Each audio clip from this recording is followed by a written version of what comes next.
For 15 years, Goldie Hawn's absence from Hollywood puzzled fans and journalists alike, sparking speculation and rumors that never revealed the truth.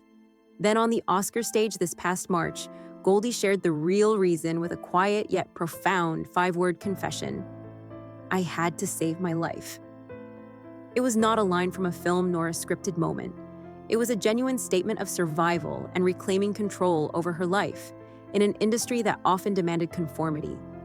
Behind those words lay decades of resilience, personal struggles with the pressures of Hollywood, and family challenges that shaped her into the remarkable woman she would become, demonstrating a courage that extended far beyond the silver screen. Childhood and early life. Goldie Hawn was born on November 21, 1945, in Washington, D.C., into a home filled with artistry, music, and movement.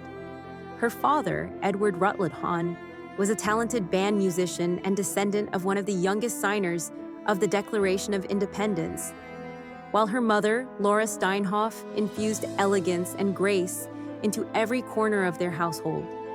From a young age, Goldie and her sister Patty navigated life in a home where joy and creativity mingled with quiet sorrow, the memory of a brother they never knew leaving an unspoken mark on their hearts. That early exposure to both beauty and loss nurtured in Goldie a deep empathy, a profound sensitivity, and a drive to create happiness for herself and others, shaping the outlook that would guide both her personal life and professional ambitions. First steps on stage. Goldie's love for performance began almost as soon as she could walk.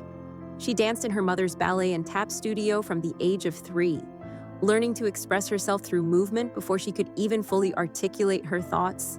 By 10, her talent had been recognized with a performance in the Nutcracker with the prestigious Ballet Russe de Monte Carlo, offering her a glimpse of the enchanting world of performance. At 19, Goldie's independence and ambition were evident when she paused her studies at American University to open and teach at her own ballet school, demonstrating leadership and determination. While the studio provided comfort, Goldie felt an unrelenting desire to explore broader horizons, to command a stage beyond the familiar walls that had nurtured her earliest dreams. The journey to California. At 21, Goldie took a bold step, moving to California with little more than a few dollars and her tiny poodle, hoping to perform at the Melodyland Theater near Disneyland. Her journey almost ended before it began when her car broke down in the vast Mojave Desert, leaving her stranded with limited resources. In a twist of fate, a passing hitchhiker, a Green Beret recently returned from Vietnam, guided her safely to her destination. This small but pivotal moment reflected Goldie's courage, her willingness to trust her instincts, and her ability to face uncertainty with composure, qualities that would carry her through a career defined by both risk and resilience. Early Hollywood roles. Goldie's arrival in Hollywood brought both opportunity and challenge. Television offered her initial recognition with appearances on Good Morning World from 1967 to 1968 and Rowan and Martin's Laugh-In from 1968 to 1973. Audiences were captivated by her charm, laughter, and radiant smile, yet the industry often tried to pigeonhole her as the archetypal bubbly blonde. Beneath the surface, Goldie was far more than the roles she was offered. She was disciplined, ambitious, and fiercely intelligent, quietly preparing for a future where she could shape her own path. These early years revealed not only her commercial appeal, but also her determination to resist the confines of Hollywood's narrow expectations. Breaking through with film, Goldie's big break came with Cactus Flower in 1969, where her portrayal of the complex and spirited Tony Simmons won both audience and critical acclaim. The film's success, grossing over $25 million in the US, culminated in an Oscar for Best Supporting Actress. In an unforgettable twist, Goldie was asleep in London when a call announced her victory, prompting Raquel Welch to accept the award on her behalf. This spontaneous debut on the Oscar stage underscored Goldie's unique ability to rise above Hollywood's expectations and demonstrated that her talent alone could command recognition, proving she was more than a stereotype and capable of leaving a lasting mark. Becoming a Hollywood powerhouse. Once her career gained momentum, Goldie refused to be confined by the industry's limited roles for women. Her work on Private Benjamin in 1980 exemplified her resolve, as she became both lead actress and producer, navigating creative challenges with determination. Despite initial skepticism from executives, her vision turned the film into a cultural phenomenon, earning nearly $70 million at the box office and reinforcing her reputation as a formidable force in Hollywood. Goldie's mantra, "Don't tell me I can't, just watch me," captured her approach to life and work, demonstrating that courage, conviction, and self-belief could overcome even the most restrictive boundaries. Establishing a legacy, the 1980s marked Goldie's golden era, a period of remarkable professional success that solidified her status as both a cultural icon and a commercial powerhouse. Films like Swing Shift, Overboard, and Bird on a Wire highlighted her versatility, blending comedy, drama, and action with intelligence and authenticity. Her characters carried depth, humor, and empathy, making even minor roles memorable and meaningful. Adjusted for inflation, her films have earned over $2 billion domestically, reflecting not only her enduring appeal, but also her business acumen and strategic foresight in an industry often dominated by fleeting fame. Championing female collaboration, Goldie Hawn's influence extended beyond her personal achievements, as she became a champion for collaboration and female empowerment in Hollywood. In 1996, she brought together Diane Keaton and Bette Midler for the First Wives Club, a project initially dismissed as too bitter or unrealistic. Goldie recognized the story's heart and reshaped it into a film that balanced humor, warmth, and authenticity.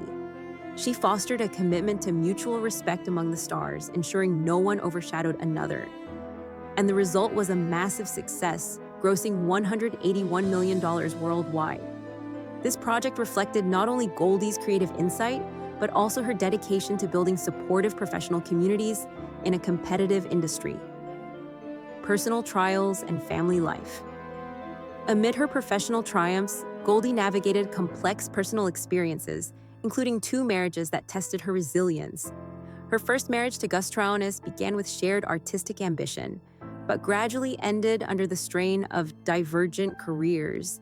Later, she met musician Bill Hudson on a plane in 1975, beginning a whirlwind romance that resulted in 2 children, Oliver and Kate.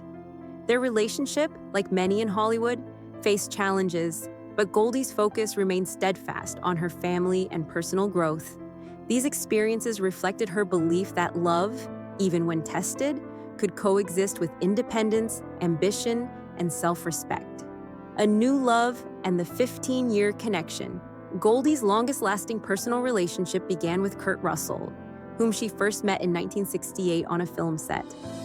15 years later, their paths crossed again during the filming of Swing Shift, leading to a partnership built not on Hollywood glamour, but on kindness, humor, and a deep commitment to family.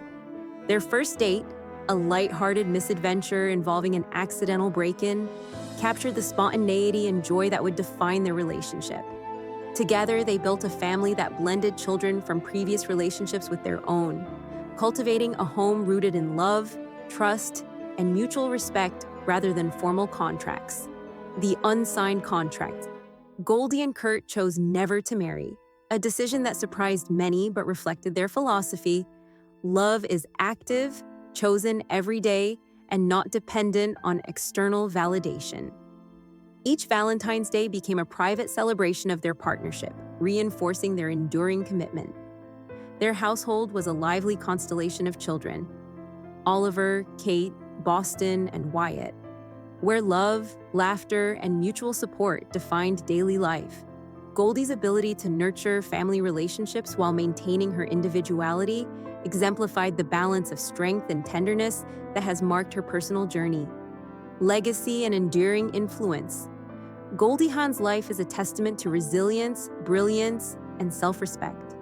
From a young girl dancing in her mother's studio to an Oscar-winning actress, producer, and Hollywood icon, she transformed obstacles into opportunities, setbacks into lessons, and challenges into triumphs.